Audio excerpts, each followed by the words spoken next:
झारखंड की असली जीवन रेखा यहाँ की नदियां हैं, ये तो हम सब जानते हैं। लेकिन इन बहती हुई नदियों को विशाल जलाशयों और आधुनिक भारत के मंदिरों में किसने बदला?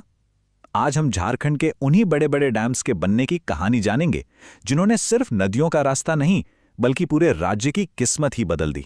तो सबसे बड़ा सवाल यही है कि आखिर इन विशाल कंक्रीट के ढांचों को आधुनिक भारत के मंदिर जैसा इतना बड़ा नाम क्यों दिया गया? मतलब ये सिर्फ पानी रोकने वाली दीवारें तो हो नहीं सकती, है ना? चलिए इसी सवाल के जवाब को जरा परत दर परत खोलते हैं। और इस सवाल का जवाब हमें मिलता है भारत के पहले प्रधानमंत्री जवाहरलाल नेहरू के इस बहुत ही मशहूर कथन से। देखिए, आजाद भारत के लिए उनका सपना सिर्फ राजनीतिक आजादी तक सीमित नहीं था, बल्कि वो आर्थिक आत्मनिर्भरता चाहते थे। और ये बांध उसी सपने के प्रतीक थे, प्रोग्रेस के, साइंस के और एक रोशन भविष्य की नींव थे। ठीक है, तो चलिए इस आइडिया में थोड़ा और गहरा उतरते हैं। आखिर नेहरू जी को इन प्रोजेक्ट्स में इतनी सारी संभावनाएं क्यों दिखीं? इसका जो राज है ना, वो छिपा है बहुउद्देश्य यानी कि मल्टीपर्पज शब्द में। इसको ना एक मास्टर प्लान की तरह समझिए। मतलब एक तीर से कई निशाने, एक ही प्रोजेक्ट बनाया जो एक ही टाइम पर कई अलग अलग प्रॉब्लम्स को सॉल्व कर दे। तो ये सिर्फ एक डैम नहीं था, बल्कि ये पूरे इलाके का कायापलट करने का एक जरिया था। और वो निशाने क्या थे? जरा यहां देखिए। ये सिर्फ कुछ पॉइंट्स नहीं हैं, ये एक पूरे राज्य की जरूरतों की लिस्ट है।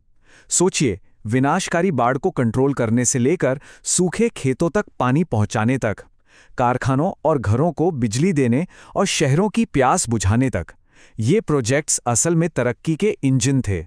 तो अब अपनी यात्रा शुरू करते हैं उस नदी से, जिसका नाम ही कभी डर और तबाही का दूसरा नाम हुआ करता था, दामोदर नदी। दामोदर को बंगाल का शोक कहते थे। हर साल इसकी बाढ़ से हजारों जानें जाती थीं और करोड़ों की संपत्ति तबाह हो जाती थी। आज़ादी के ठीक बाद 1948 में अमेरिका की एक बहुत ही सफल टेनेसी वैली अथॉरिटी की तर्ज पर दामोदर वैली कॉरपोरेशन यानी डीवीसी बनाया गया।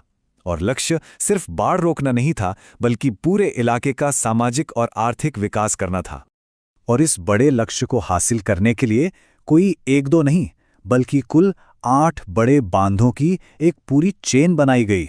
आप इसी से अंदाजा लगा सकते हैं कि दामोदर की समस्या कितनी बड़ी थी, और उसे काबू में करने का संकल्प उससे भी कहीं ज्यादा बड़ा था। और इस सपने को हकीकत में बदलने का काम ना बहुत तेजी से हुआ। एक नए नवेले देश का जोश था। 1953 में तिलैया डैम के उद्घाटन से लेके 1959 में पंचेत के पूरा होने तक, मतलब सिर्फ 6 साल के अंदर अंदर डीवीसी के पहले फेज के 4 मजबूत पिलर खड़े कर दिए गए।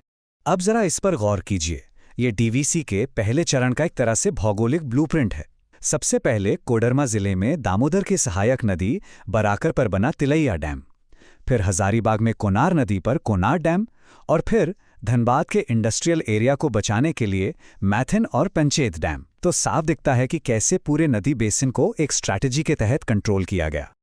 चलिए अब दामोदर घाटी से निकलकर झारखंड के दक्षिणी औद्योगिक कड़ की ओर चलते हैं, जहां बहती है स्वर्ण रेखा नदी। तो अगर डीवीसी ने बाढ़ की समस्या का हल निकाला, तो स्वर्ण रेखा परियोजना का मुख्य मकसद था इस मिनरल रिच इलाके की औद्योगिक प्यास बुझाना।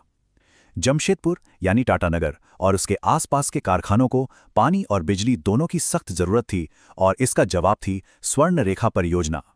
और इस प्रोजेक्ट के जो मेन पिलर्स हैं वो है ये बांध। सरायकेला खरसावां जिले में विशाल चांडिल डैम, राजधानी रांची को पानी देने वाला गेतलसूद डैम, पश्चिमी सिंहभूम में खरकई नदी पर बना ईचा बांध, और खास तौर पर जमशेदपुर शहर की पानी की जरूरतों को पूरा करने वाला डिमना डैम। हर बांध का एक खास मकसद था और एक खास जगह थी। लेकिन कहानी सिर्फ इन 2 बड़ी नदी घाटी परियोजनाओं तक ही खत्म नहीं होती। झारखंड के कोने कोने में और भी कई बांध हैं, जो अपने अपने इलाकों के लिए एक लाइफलाइन की तरह हैं। ये बांध तो सीधे सीधे झारखंड के औद्योगिक विकास की कहानी कहते हैं। दुमका में मयूराक्षी नदी पर बना मसांजोर डैम, जिसे कनाडा के सहयोग से बनाए जाने की वजह से कनाडा डैम भी कहते हैं।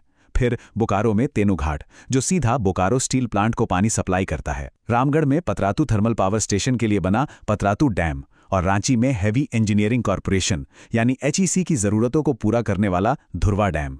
हर बांध एक बड़े उद्योग की नींव बन गया। तो जब हम इन सभी अलग अलग बांधों को एक साथ जोड़कर देखते हैं तो आखिर क्या तस्वीर उभर कर सामने आती है?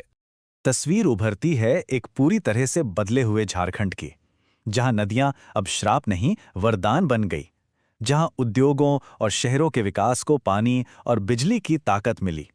तो ये सिर्फ अलग अलग बांध नहीं है, बल्कि ये एक पूरा नेटवर्क है जो आज भी राज्य की अर्थव्यवस्था और वाटर सिक्योरिटी की रीढ़ है।